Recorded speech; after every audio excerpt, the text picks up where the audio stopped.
Bienvenue à la conférence Les NFT, le debunk.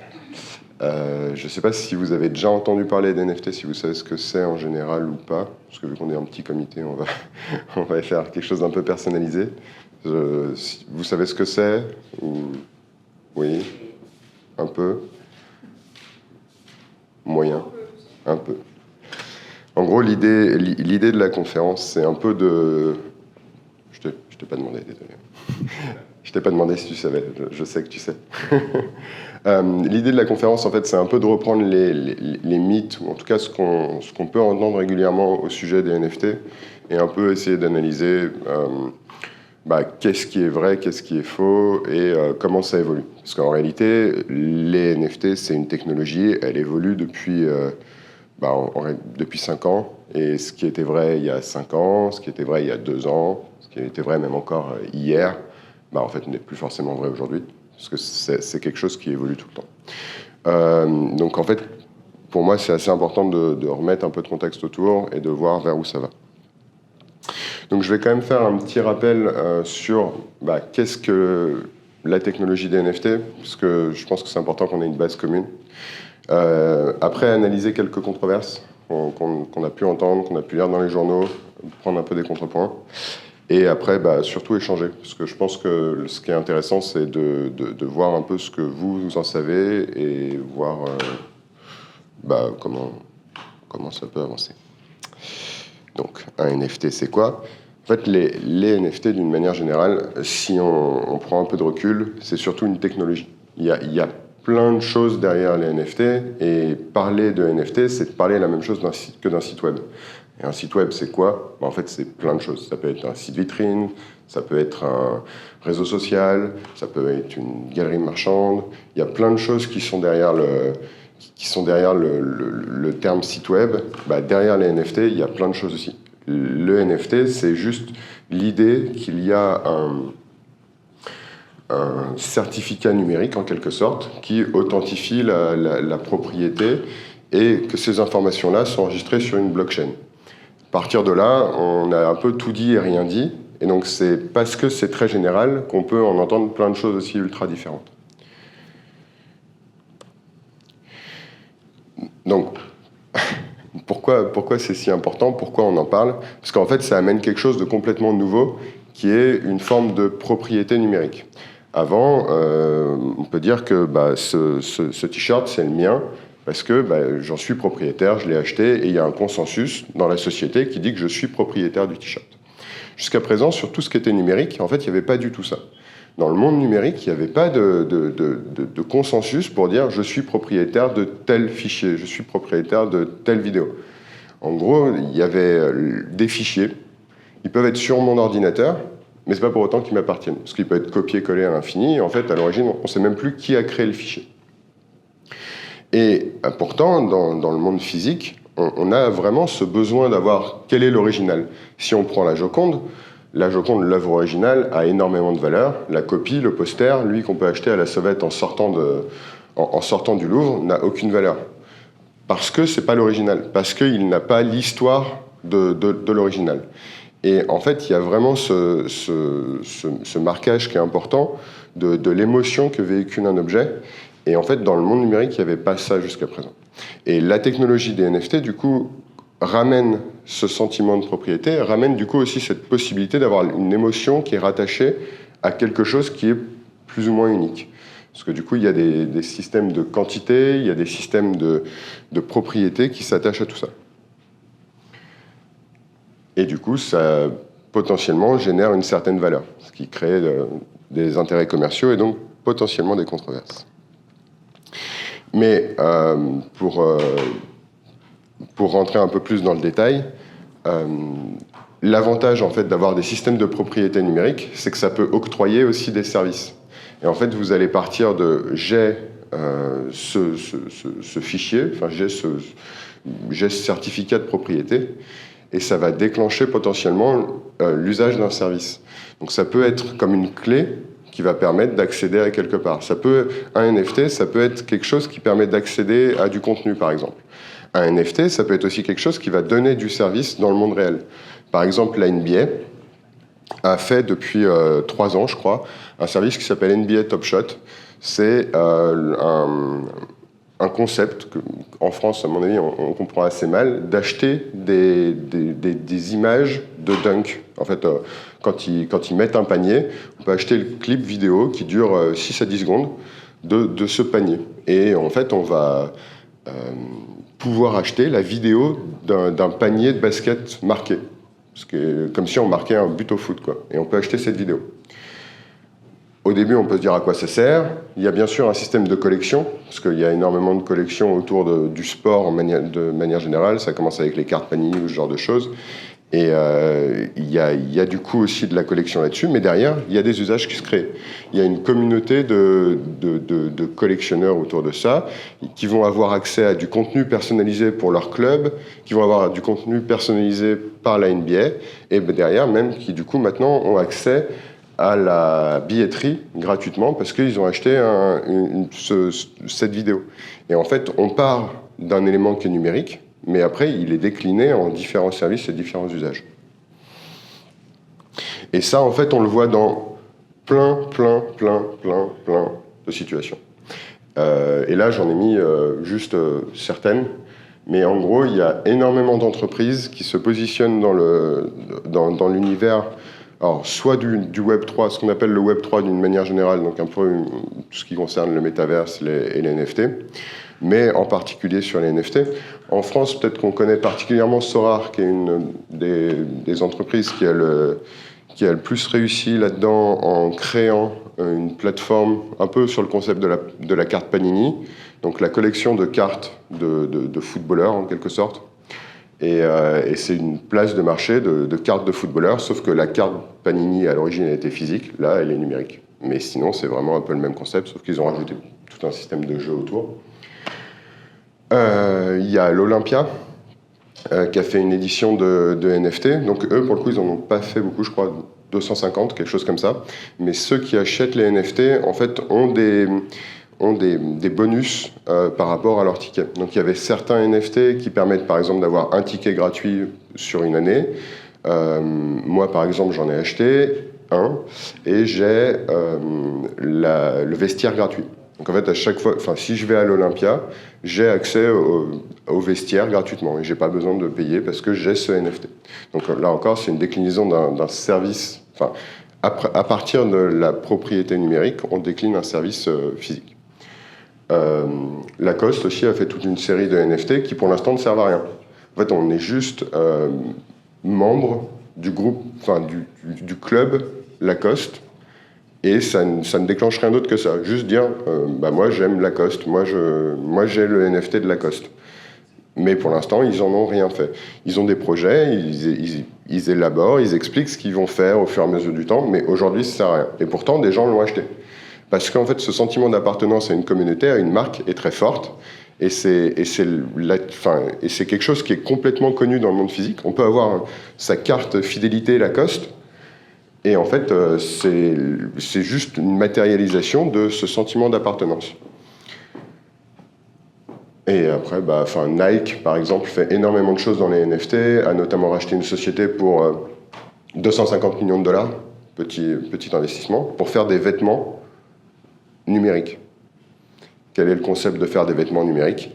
En fait, c'est de se dire que demain, peut-être qu'il y aura vraiment des échanges dans ce qu'on appelle le métaverse, donc un monde virtuel.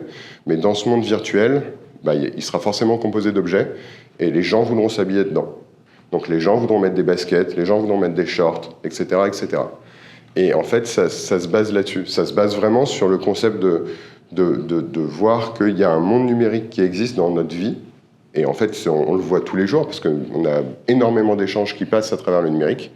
Et qu'en fait, du coup, il y a un besoin de matérialiser tout ça, de propriétiser, on va dire, tout ça.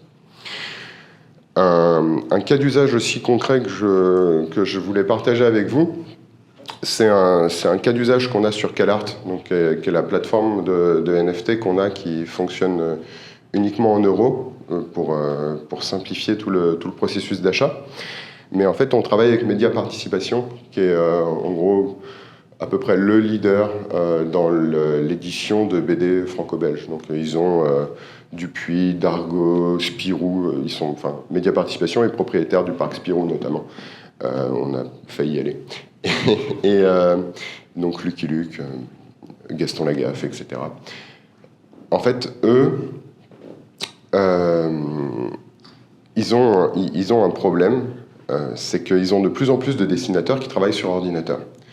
Et en fait, jusqu'à présent, dans le monde de la BD, se vendaient beaucoup les planches originales de BD. Donc le dessin original qui était fait par le dessinateur pour composer les différentes pages de la BD. Comme les dessinateurs travaillent de plus en plus sur ordinateur, ce dessin original, en fait,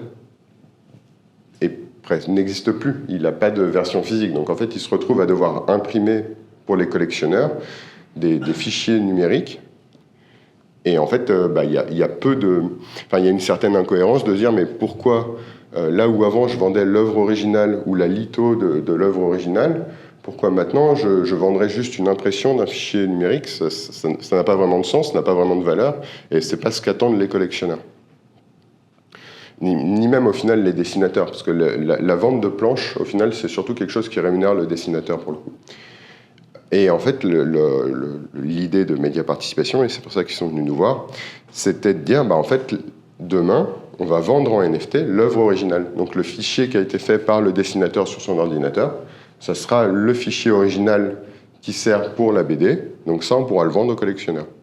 Et en fait, on voit que du coup, là, dans ce cas-là, la techno NFT, elle permet surtout d'accompagner la numérisation de ce qui existe déjà. Et c'est pas de la création de valeur, comme on pourrait voir avec Nike sur le métaverse, où c'est une idée qui est un peu alambiquée, enfin en tout cas qui est difficile à comprendre ou à percevoir, ni même le NBA Top Shot, où on peut acheter des vidéos de paniers de basket. Enfin, c'est pour nous des choses qui sont pas très concrètes. Par contre, je trouve que le cas d'usage de Média Participation, il est beaucoup plus simple à appréhender parce qu'on est vraiment sur quelque chose qui, à l'origine, était présent, physique, et là avec nous, sauf que en fait, les usages évoluant, les technologies arrivant de plus en plus, même pour les dessinateurs, et il n'y a pas de raison que les dessinateurs puissent pas utiliser un ordinateur pour dessiner, je trouve ça vraiment presque naturel d'aller avoir ce certificat numérique qui authentifie une œuvre. Voilà, c'était un peu le point sur qu'est-ce qu'un NFT, à quoi ça peut servir. Les services sont multiples, les usages sont multiples, on pourra y revenir. Mais derrière tout ça, il y a bien sûr des controverses, et je pense que vous en avez entendu parler. La première, en tout cas, pour le coup, c'est surtout la première en France, mais ça se comprend, c'est un sujet d'actualité. La consommation d'énergie. En fait, les blockchains, donc le genre de base de données qui sert à héberger les NFT, ça a besoin d'énergie, comme tous les systèmes informatiques. Et ça a besoin d'énergie de manière démesurée pour les deux blockchains les plus connues. Donc il y a la première blockchain qui s'appelle Bitcoin et la deuxième blockchain qui s'appelle Ethereum. C'est grosso modo les deux qu'il faut connaître. Et en fait, ces blockchains-là, pour vous expliquer très facilement comment ça fonctionne, c'est que pour qu'une donnée soit inscrite sur la blockchain, il faut qu'il y ait une course entre des ordinateurs. Et en fait, c'est le premier qui gagne la course d'ordinateur, qui écrit l'information sur la blockchain, et c'est comme ça qu'est basée la sécurité du système. Je le vulgarise vraiment, mais admettons juste qu'il faut faire une course entre ordinateurs. Et le problème, c'est qu'en fait, il y a des centaines de milliers d'ordinateurs. Donc en fait, il y a des centaines de milliers d'ordinateurs qui participent à une course pour gagner, alors qu'ils vont perdre, et donc ça consomme énormément d'énergie, et pour rien, parce qu'en fait, il n'y a qu'un seul gagnant. Donc du coup, c'est un peu une aberration de se dire qu'on va faire courir et dépenser de l'énergie à des centaines de milliers de machines pour savoir qu'en fait, 99,999% de ces machines-là ne vont pas gagner. Et c'est en ça que c'est une aberration écologique, en réalité. En tout cas, en termes de consommation d'énergie. Parce qu'après, en fait, on va pouvoir rentrer dans des détails. D'où vient cette énergie ? Et c'est là où la plupart des experts en énergie diront que de toute façon, il y a de l'énergie qui est produite, qui n'est pas utilisée. Donc en fait, autant qu'elle serve à quelque chose, parce qu'elle est déjà produite, elle est déjà sur les réseaux. Donc on pourrait dire que les blockchains vont peut-être utiliser ce résidu d'énergie qui de toute façon n'aurait pas été utilisé. Mais sans même rentrer dans ce genre de détails qui sont pour moi quand même des niveaux d'expertise sur la compréhension des systèmes électriques assez poussés, en fait les concepteurs des blockchains sont largement conscients de ça.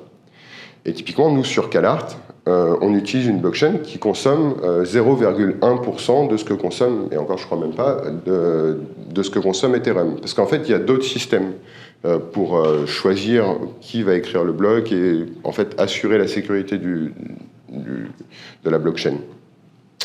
Et enfin, sans rentrer dans les détails, c'est ce qu'on appelle la preuve d'enjeu.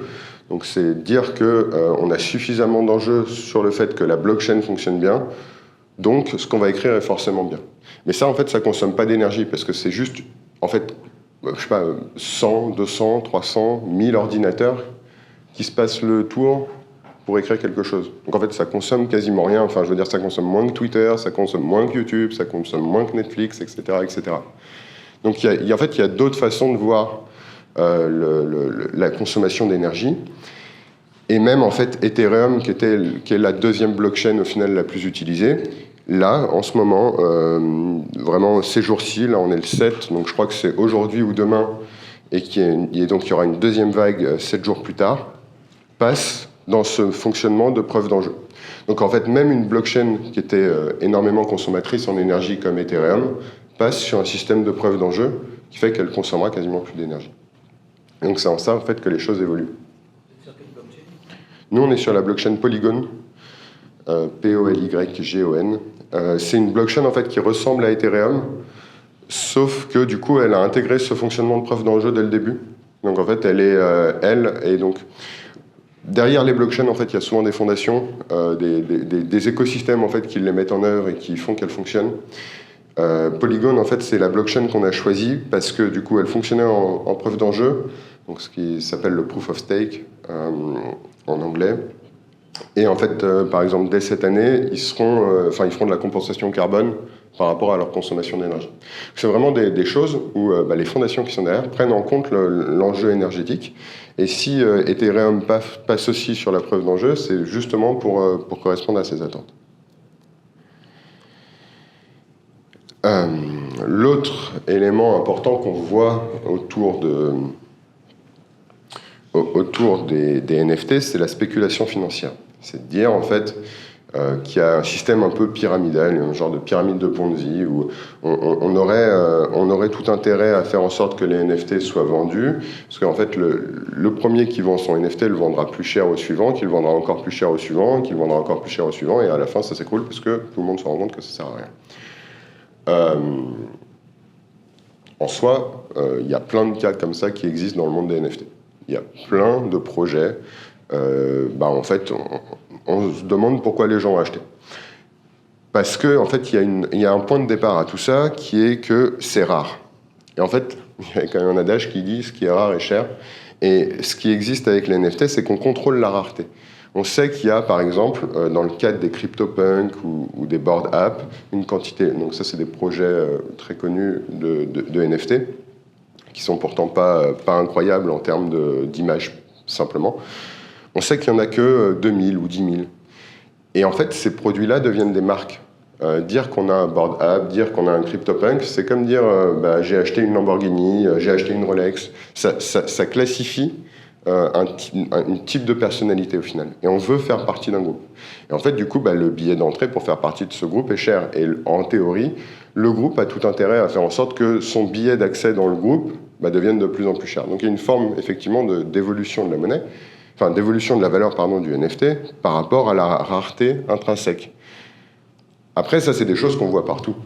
Une Rolex, j'en parlais, une Rolex, c'est super cher. Et c'est, en fait, à partir du moment où elle sort de la boutique, elle vaut déjà probablement 2 fois plus cher que quand on l'a achetée. Parce que pour acheter une Rolex, il faut attendre 2 ans. Donc oui, en fait, une Rolex d'occasion vaut plus cher qu'une Rolex pas d'occasion, parce qu'il y a de la rareté, et donc il y a une forme de spéculation. Il y a une forme de besoin d'acheter une Rolex. Et donc on n'a pas attendu les NFT pour qu'il y ait ça. il y a ce que j'appelle le fear of missing out, le FOMO, c'est un peu cette idée de « je ne veux pas rater le projet qui va fonctionner ». Donc il y a des projets en fait, qui sont basés sur pas grand-chose et juste la peur de rater le projet fait que le projet prend de la valeur. Alors que le projet n'a pas forcément de valeur, c'est juste les gens ont peur de rater quelque chose d'important. Donc ça augmente aussi cet aspect un peu spéculatif. Et tout ça, et du coup, est adossé à des crypto-monnaies. J'en ai pas du tout parlé depuis le début de la conférence parce que les NFT et les crypto-monnaies peuvent se dissocier, mais le fait est que sur l'année passée, il y a eu énormément de croissance de la valeur des crypto-monnaies, et en fait il y avait un espèce d'effet de levier, c'est-à-dire que si vous achetiez un NFT, en fait sa crypto-monnaie qui était associée, si la crypto-monnaie prenait de la valeur, du coup le NFT prenait lui aussi de la valeur, et donc en fait il y avait une espèce d'énorme spirale qui fait qu'on pouvait gagner potentiellement beaucoup d'argent. Mais comme toujours, quand potentiellement on peut gagner beaucoup d'argent, en fait il y a probablement quelques happy few, mais rarement beaucoup. Donc il n'y a pas de magie. En fait, on en revient à des choses qui sont très classiques et qui existent dans le monde physique. Il n'y a pas de magie, l'argent ne s'est pas créé de nulle part. Oui, il y a des projets où il y a des arnaques, mais en fait, en réalité, si on le déconstruit, c'est basé sur des mécanismes psychologiques qui existent déjà dans le monde physique et où en fait, les NFT n'ont rien inventé. Les NFT n'ont pas amené la spéculation financière. Elle était déjà là avant, et en fait, elle est potentiellement utilisée. Enfin, les NFT sont potentiellement utilisés pour faire de la spéculation financière, mais comme d'autres biens physiques.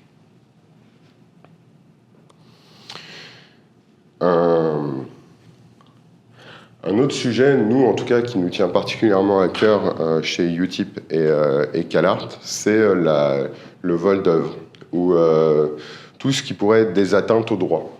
Parce qu'en fait, ce qui s'est passé, c'est que comme dans beaucoup de marchés au tout début, c'est un peu le Far West. Et tout le monde se met un peu à faire tout et n'importe quoi. Donc on s'est par exemple retrouvé avec des créateurs de contenu qui se retrouvent avec leur contenu qui est mis en vente alors qu'ils n'ont jamais rien demandé. On se retrouve avec des marques comme Hermès qui vendraient des sacs Birkin virtuels alors qu'ils n'ont jamais voulu faire ça. Même si maintenant ça évolue parce que Hermès a déposé des marques récemment justement pour l'utilisation dans le métaverse. Mais en tout cas, il y a un an, quand le truc des sacs Birkin de Hermès était mis en vente, ils n'avaient jamais demandé ça. Et donc, en fait, il y a tout un espèce de Far West qui s'est créé où les gens se disaient je peux faire n'importe quoi, je peux utiliser n'importe quelle marque, je peux utiliser n'importe quel droit. Et en fait, comme dans la vie réelle, pareil, les NFT ont peut-être simplifié ça parce que ça se fait à l'échelle d'Internet, mais en réalité, le vol d'œuvres, le vol de droits, tout ça, ça existe déjà depuis bien longtemps. Et pour le coup, Geoffrey, tu te retrouves avec des vidéos qui sont sur TikTok, alors que tu n'as jamais demandé à mettre tes vidéos sur TikTok, et il n'y avait pas de NFT pour contrôler ça. Alors que pourtant, en fait, les NFT sont un certificat d'authenticité numérique qui fait qu'on pourrait dire, cette vidéo, c'est tel créateur de contenu qu'en est le propriétaire, ça serait un super outil justement pour pour lutter contre la contrefaçon in fine. Mais il faudrait que l'adoption soit suffisamment large, notamment par les plateformes, pour que ça devienne automatique. Ce qui se passe aussi, c'est qu'il y avait un vide juridique. Comme beaucoup de fois et ce qui est normal, mais comme beaucoup d'évolutions technologiques, en fait, la technologie va plus vite que la loi. La technologie va plus vite que l'État et les institutions. Ce qui fait qu'en fait, on se retrouvait avec, même aujourd'hui, le NFT n'est pas clairement catégorisé sur est-ce que c'est un actif numérique, est-ce que c'est un objet ou autre réponse. Et en fait, qu'est-ce que c'est quand le NFT concerne une œuvre d'art? Parce que ça implique des choses sur la TVA, ça implique, il y a plein de ramifications sur qu'est-ce que quelque chose. Et en fait, aujourd'hui, il y a même encore aujourd'hui des vides juridiques. Il y a là, je regarde l'écran parce que le Conseil supérieur de la propriété littéraire et artistique qui a remis un rapport sur qu'est-ce que le NFT, comment faire. Ils ont fait 20 propositions. Donc ces 20 propositions de comment faire pour encadrer cette technologie, cette évolution. Il souligne que c'est quelque chose qui a un sens, qui va dans un sens effectivement intéressant, mais en même temps qu'il faut y faire attention, qu'il faut probablement encadrer, parce que ça ne peut pas être non plus n'importe quoi. Mais en même temps, comme je le disais en introduction, les NFT, c'est aussi potentiellement n'importe quoi. Ça ne concerne pas forcément la propriété en tant que telle. On peut très bien avoir des NFT qui sont des souvenirs en réalité. Des choses qui n'ont pas fondamentalement de valeur, mais qui ont juste une valeur émotionnelle. Et en fait, on le voit, il y a plein d'images, il y a plein de contenus qu'on garde simplement parce qu'en fait, ça nous rappelle quelque chose qu'on a apprécié. Ça nous rappelle un bon moment. Et la plupart des photos du téléphone, c'est ça. C'est juste des souvenirs de bons moments. Et en fait, quand vous allez aller dans un lieu, par exemple à Disneyland Paris, vous allez peut-être acheter une boule à neige, et en fait, vous allez dépenser 20 € pour avoir votre boule à neige. Et qu'est-ce que c'est que cet objet? C'est ni plus ni moins le support de votre souvenir. C'est peut-être que pour certains d'entre vous, ça vaut pour faire presse-papier, mais moi, personnellement, en tout cas, c'est simplement le support du souvenir de ma journée chez Disney. Et c'est pour ça que je l'achète. Et donc, en fait, je vous parle de ça parce que ça donne, en fait, je trouve un spectre qui est très large sur qu'est-ce qu'un NFT et pourquoi, en fait, ça peut être aussi compliqué à appréhender d'un point de vue juridique ou d'un point de vue de la loi. Et donc, alors que ça peut être un outil pour lutter contre le vol et permettre d'avoir plus de sécurité, d'authenticité, c'est aussi quelque chose qui a permis à n'importe qui de vendre n'importe quoi. Mais c'est une arnaque qui existerait partout. Vous êtes basé où, CalArt? On est basé à Paris. En fait, CalArt, c'est la sœur jumelle, non pas jumelle, mais c'est la petite sœur de Utip. Utip, c'est une plateforme de financement participatif à destination des créateurs de contenu. Donc ça fait 3 ans maintenant, je crois, 4 ans, qu'on est partenaire de Frames. Parce que, en fait, depuis 5 ans, on a une plateforme qui permet de financer les créateurs de contenu. Donc les communautés font des dons aux créateurs.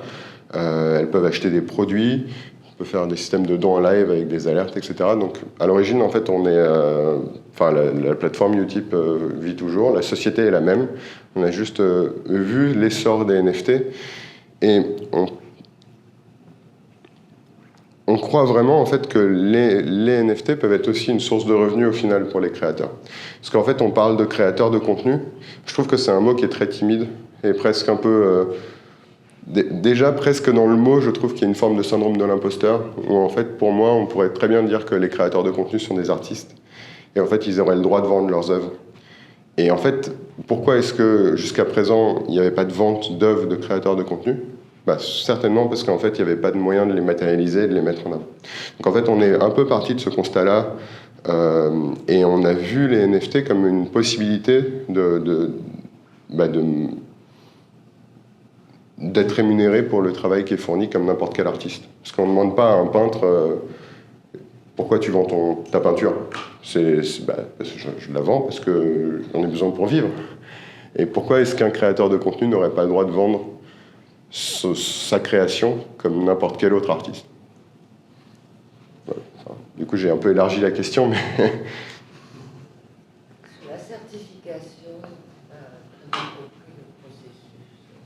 Sur la certification, vous n'avez pas compris le processus. vous obtenez une certification à partir de... c'est pas tangible pour moi. Alors, ouais, vous dites, du coup, la question c'est comment fonctionne le processus de certification? Pourquoi est-ce qu'il y a un processus de certification? Enfin, et comment fonctionne-t-il? Qu'est-ce qui fait qu'il est sécurisé au final presque? Oui, c'est une bonne question qui est assez technique, donc je vais essayer de vous y emmener, mais ça va être un peu compliqué. Alors, en gros, ce qui est intéressant avec le système des NFT, c'est que c'est basé sur la blockchain. La blockchain permet d'écrire des informations dessus, quelles qu'elles soient. Et en fait, ce qu'on va dire, c'est que on va, dans cette blockchain, dire que tel fichier a une signature particulière. Il va avoir une adresse qui lui est propre et unique et absolument unique. Et donc en fait, on dira que ce fichier, il est représenté par cette adresse. Et après, en fait, on va dire que du coup, cette adresse, elle est possédée par quelqu'un. Parce que sur la blockchain, en fait, vous avez un système qui s'appelle les wallets. Donc, ni plus ni moins, la traduction est claire, portefeuille. Sauf que dans la vie réelle, en général, on ne met pas d'objets dans le portefeuille. Sauf que là, on va dire que dans la vie numérique, on met des objets dans le portefeuille. Et donc, en fait, dans votre wallet, vous allez avoir cet acte de propriété, entre guillemets, tout est totalement numérique. Ce qui rend les choses parfois abstraites, et c'est pour ça que je les ramène souvent à des choses concrètes de la réalité. Parce que ce qui est compliqué pour, je pense, beaucoup de gens dans l'aspect et dans la compréhension de l'idée des NFT, c'est en fait de se projeter dans un monde qui est abstrait. Parce que le numérique est fondamentalement abstrait, mais pour autant, on en retire énormément de choses, et d'autant plus aujourd'hui. Enfin, je veux dire, depuis le Covid, depuis les confinements, on voit bien que le numérique fait encore plus partie de nos vies avant, et même de nos vies professionnelles, bien plus que ce qu'on pouvait le croire. Et donc, en fait, c'est vraiment des concepts, la plupart des concepts existent déjà dans le monde physique, et en fait, maintenant, se traduisent dans le monde numérique, ce qui fait que ça fait un peu un twist dans le cerveau, mais c'est pourtant basé hautement sur des choses très, très, très tangibles. Donc là, en fait, on peut un peu l'imaginer comme un acte de propriété d'un terrain, d'une maison. En fait, vous avez un papier qui va vous dire que vous êtes propriétaire de cette maison. Et en fait, c'est le consensus de la société qui dit que parce que vous avez ce papier, vous êtes propriétaire du terrain. Mais en réalité, vous n'avez pas le terrain dans votre poche. Enfin, ce serait incongru. Donc, c'est vraiment un peu les mêmes mécanismes qui font cet aspect de certification. Je ne sais pas si j'ai répondu à la question. Oui, en fait, c'est une certification qui est intrinsèque à... Ouais, c'est ça. En fait, on ne possède pas l'œuvre, on possède l'identifiant unique de l'œuvre. C'est ça. Oui, ouais. On possède l'identifiant, comme tu dis, on possède l'identifiant unique de l'œuvre. Pour nous, certification, enfin, les gens comme moi, du moins, ça se rapporte souvent à des personnes qui certifient. En fait, là, c'est... Alors oui, là, ça se rapporte effectivement pas à des personnes qui certifient. Enfin, du coup, je répète pour l'enregistrement. Mais effectivement, là, c'est pas une certification au sens... Enfin, en fait, il y a une certification de l'auteur, parce qu'en fait, c'est forcément l'auteur qui vient mettre... Pas obligé. Oui, en fait, tu peux avoir un vol dès le début qui fait que c'est pas le cas. Mais après, en fait, c'est là où, en fait, où tu rentres dans un monde où tu vas pouvoir dire, oui, mais celui qui l'a fait, c'est pas moi. Parce qu'en fait, c'est pas moi qui ai parce que, du coup, on a des formes d'identité sur la blockchain, on va dire. Et en fait, si jamais c'est pas toi qui l'as posé sur la blockchain, imaginons une vidéo. Tu mets une vidéo sur la blockchain. Enfin, quelqu'un d'autre met ta vidéo sur la blockchain. Toi, tu diras, en fait, c'est pas moi. Et tu pourras le prouver, parce qu'en fait, tu pourras pas accéder, tu n'auras pas l'identité de ce wallet qui est l'identifiant sur la blockchain. Donc, en fait, le vol de propriété sur la blockchain peut exister. Oui. En fait, ça change rien, mais quelqu'un pourra s'en réclamer. En fait, quelqu'un pourrait dire, je prends une vidéo, je la mets sur la blockchain. Et en fait, il va dire, c'est moi l'auteur. Sauf qu'en fait, il pourra pas le prouver que c'est lui l'auteur. Il y aura que Geoffrey qui pourrait prouver que c'est bien lui l'auteur. Mais l'autre aura pu se faire des ronds sur ma gueule pendant des années. Comme ça t'arrive sur TikTok. C'est ça. Mais du coup, TikTok, si je fais une réclamation, on peut faire sauter les vidéos. Et on peut retrouver le mec. Là, en l'occurrence, il me semble que, si je dis pas de conneries sur la blockchain, le principe même de la décentralisation et de la redondance des données, c'est qu'on ne peut pas annuler une transaction à moins d'avoir un certain nombre de machines qui valident cette annulation de la transaction. Alors, quoi qu'il arrive, le vol va perdurer ad vitam aeternam. Alors, du coup, ce que je reformule, ouais, tu dis que le vol durera ad vitam aeternam parce qu'en fait, sur la blockchain, on ne peut pas détruire la donnée, on ne peut pas détruire la transaction qui a eu lieu. Alors ça, c'est une réalité. La blockchain, le point de départ, c'est qu'on ne peut pas supprimer quelque chose qui a été mis dessus. Et en fait, c'est en ça qu'on dit qu'elle est inviolable et infalsifiable. C'est justement parce qu'on ne peut pas revenir en arrière. Sauf qu'en fait, effectivement, ça nécessite énormément de précautions de la part du potentiel acheteur. En fait, l'intérêt et on va dire le double tranchant, c'est à la fois le côté positif et le côté négatif de la chose, c'est qu'on est dans un système qui est complètement décentralisé. Il n'y a pas de galerie au milieu, il n'y a pas de plateforme au milieu, ou en tout cas le moins possible. Il n'y a pas de banque, et donc il n'y a pas d'assurance.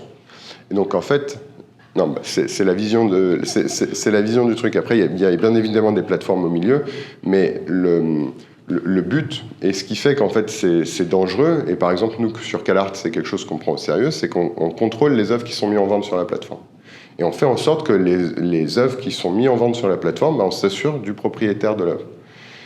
Parce que en fait, là pour le coup, c'est un rôle d'une plateforme. Et des puristes de la décentralisation, des puristes des blockchains diraient, non en fait, t'as pas à faire ça, c'est pas ton métier.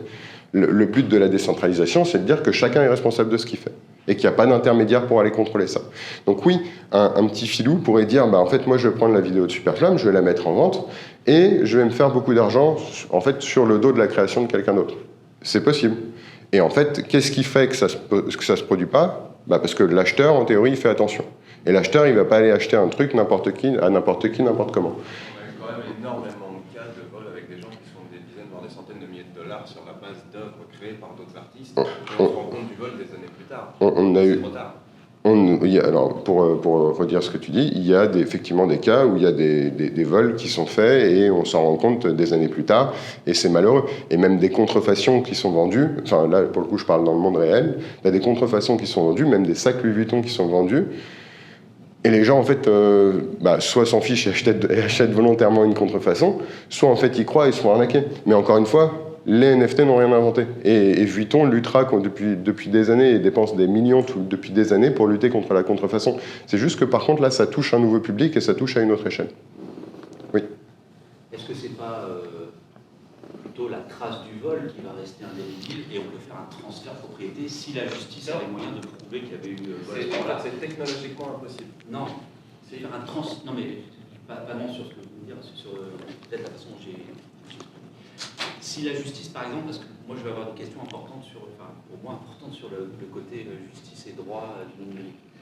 Mais j'imagine que si la justice avait le moyen d'intervenir sur justement des falsifications comme celle-là, de forcer d'une certaine façon, en tout cas la question se pose, le transfert de propriété. Le retour en fait, réinscrire ce qui a été inscrit dans la blockchain, mais de faire en sorte que la propriété de l'inscription soit transférée.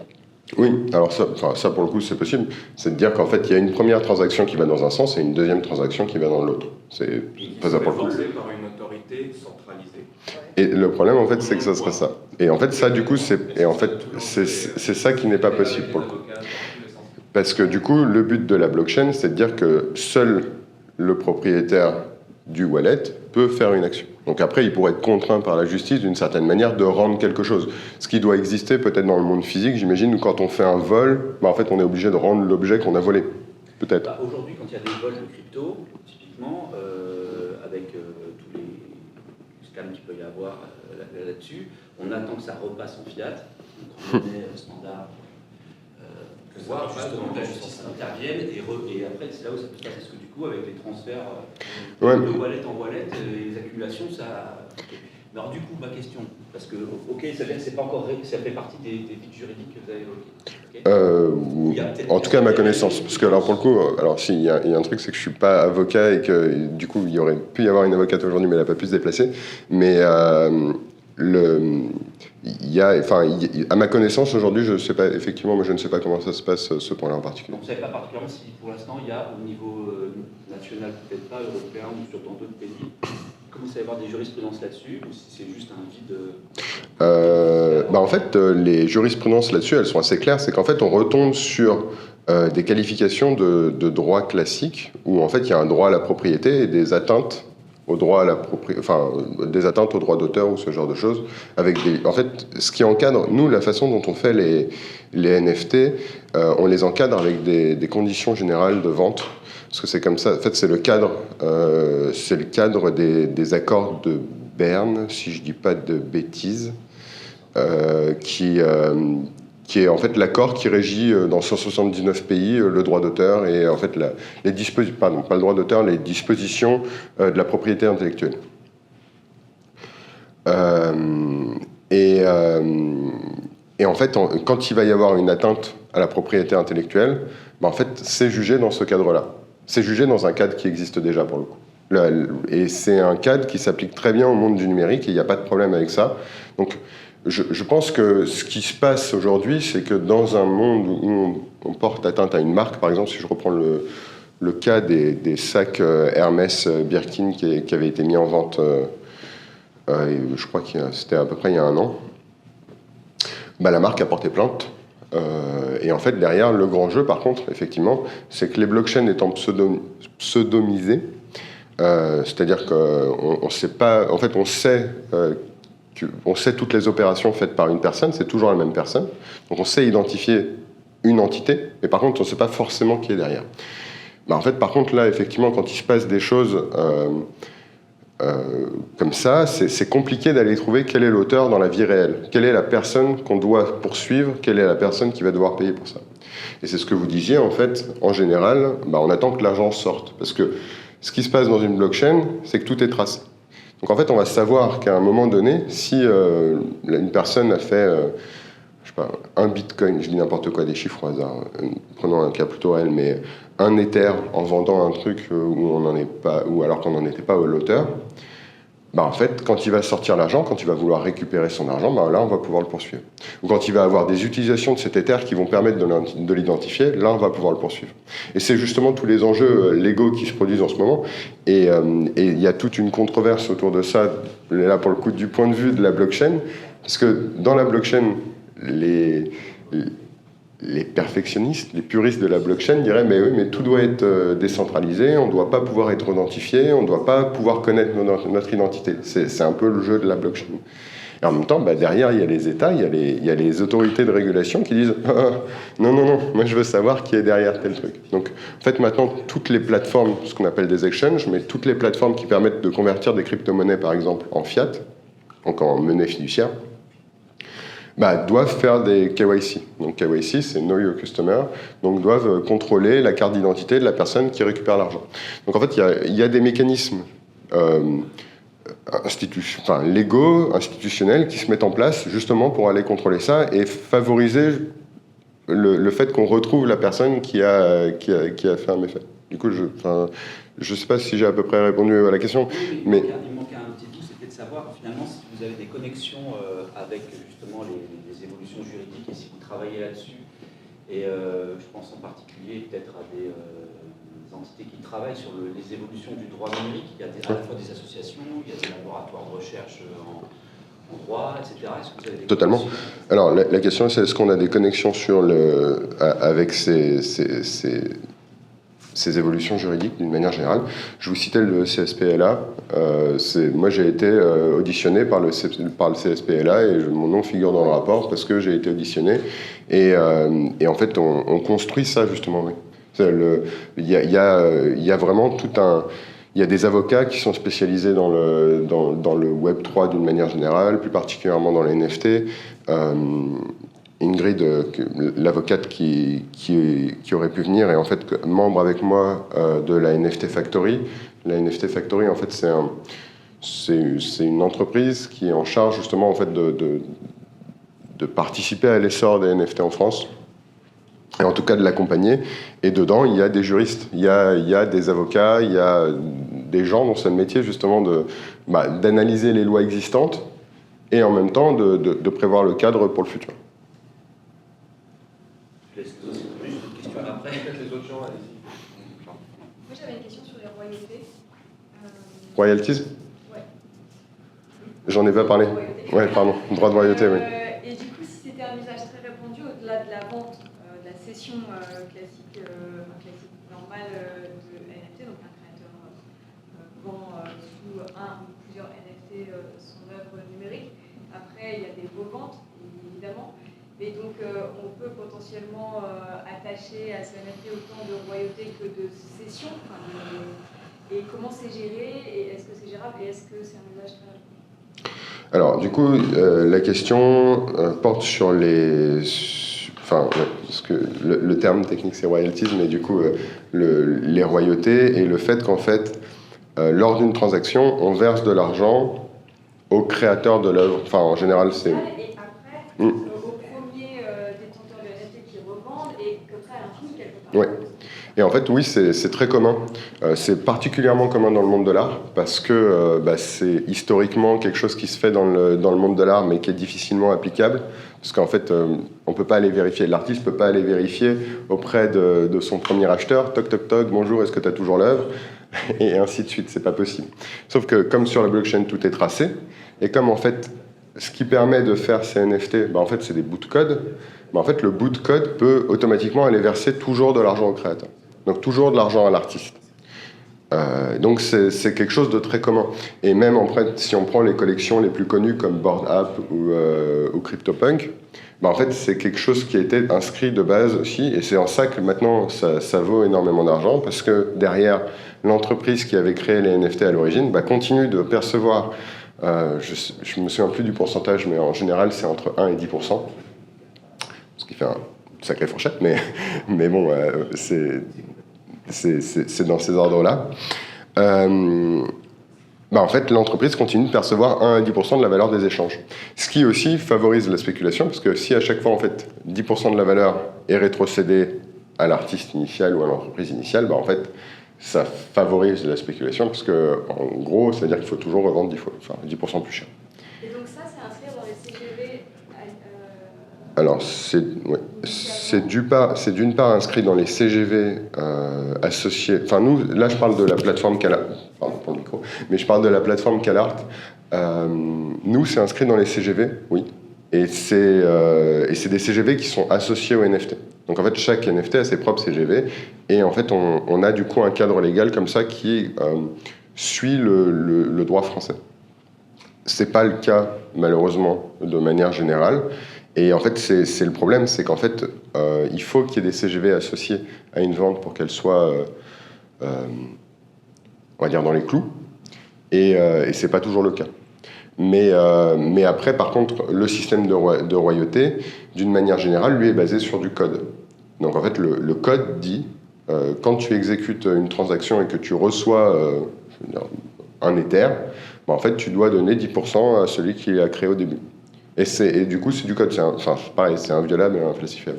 Et après, on peut même décliner, c'est-à-dire que le créateur dit les premiers acheteurs, quand ils nous vendent leur NFT, ils peuvent toucher, je sais pas, j'ai une bêtise, mais 2%, et ainsi de suite, en fait, oui. Pour créer la spéculation. Le code peut tout faire.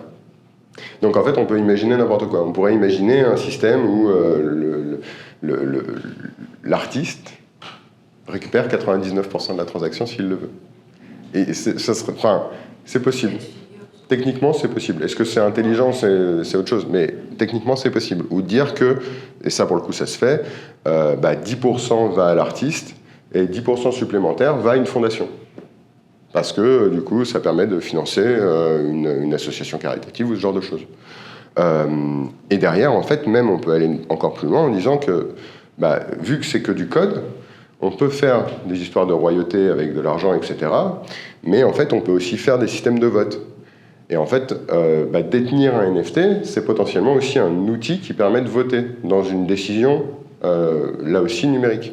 En fait, on rentre dans un ensemble de choses qui deviennent de plus en plus complexes, mais qui s'éloignent complètement après de propriétés tangibles et d'œuvres ou de choses comme ça. On rentre juste dans un espèce de jeton, un jeton qui permet de faire quelque chose, qui permet de donner des droits, qui permet de donner des accès, qui permet d'avoir plus de services encore. J'ai une autre question. Est-ce que vous pouvez décrire rapidement l'état du marché actuel? Est-ce qu'en France c'est peu développé?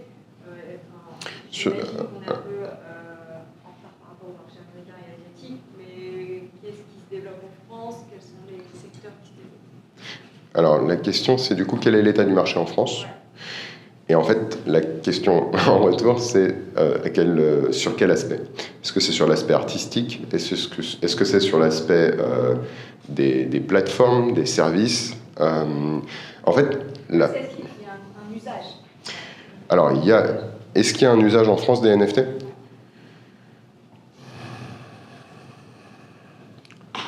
Ça frémit. On en est plutôt au frémissement. Je vois beaucoup d'excitation chez les créateurs, chez les institutions, voilà. Mais bien. Mais est-ce qu'en retour, il y a un vrai public En fait, je vais répondre un peu en partant de là.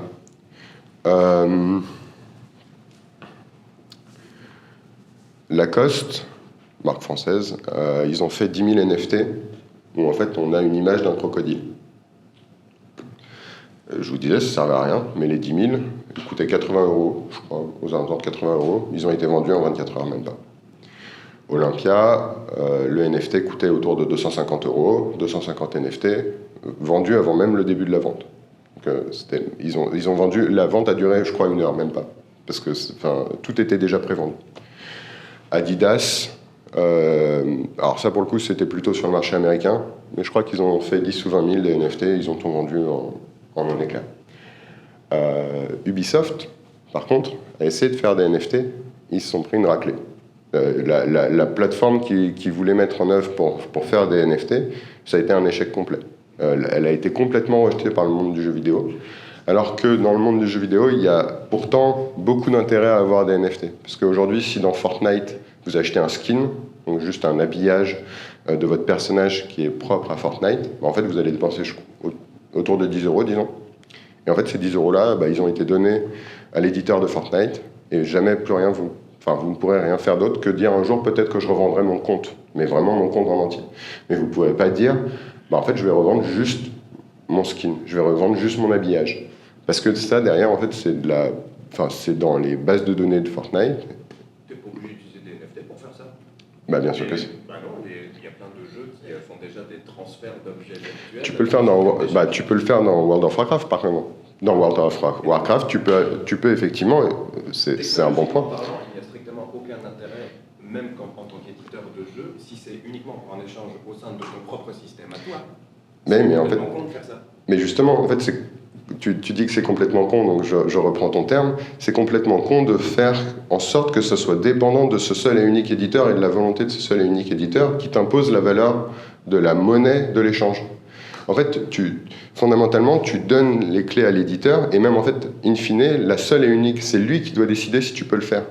Ce qui fait qu'en fait, tu rentres dans un truc où, là, dans le cadre de Skin Fortnite, tu ne peux pas le vendre. Alors que tu as donné de l'argent à l'éditeur, tu as dépensé quelque chose, ton habillage pour Fortnite, et en fait, cet argent-là est donné, et en fait, lui est très content, l'éditeur, il a gagné de l'argent, mais toi, tu ne pourras rien faire d'autre que ça.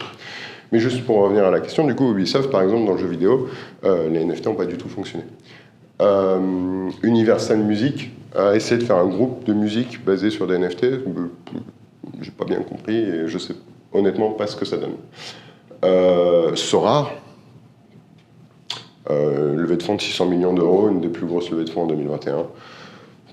On peut dire que c'est plutôt un succès, surtout que derrière ils ont commencé sur le foot, ils vont décliner ça dans le tennis, et ils vont décliner ça déjà dans le baseball. Et donc du coup en fait ils vont avoir un service qui est international. Donc c'est très variable. Par contre, juste après, puis je crois aussi que vous avez une question. Bref, je sais.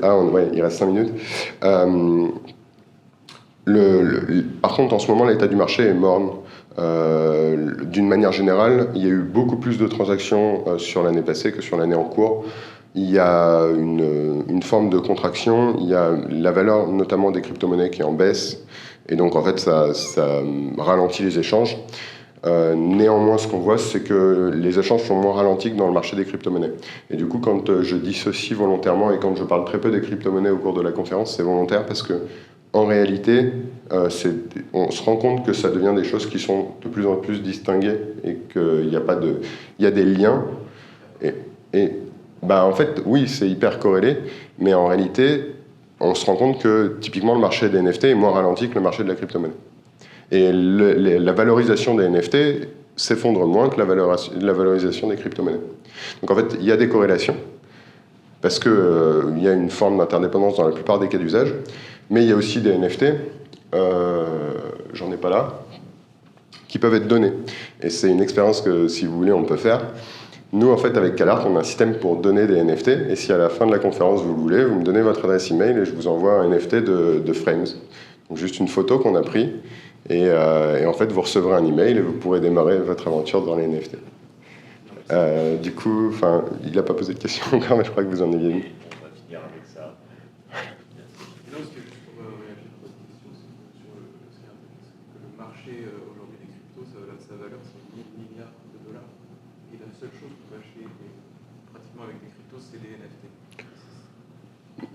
C'est de moins en moins vrai, parce qu'il y a de plus en plus de services qu'on peut acheter. Enfin, on peut même acheter des billets d'avion avec des NFT, avec des crypto-monnaies. Donc, mais en fait, on est vraiment sur un marché où les usages se démultiplient tous les jours. Et en fait, c'est pour ça que c'était un peu ce que je disais en intro, ce qui était vrai hier n'est pas forcément vrai aujourd'hui. Et c'est vrai, pendant longtemps, les crypto-monnaies ne servaient à rien, à part acheter des armes dans des sites internet obscurs, qu'on appellerait le dark web.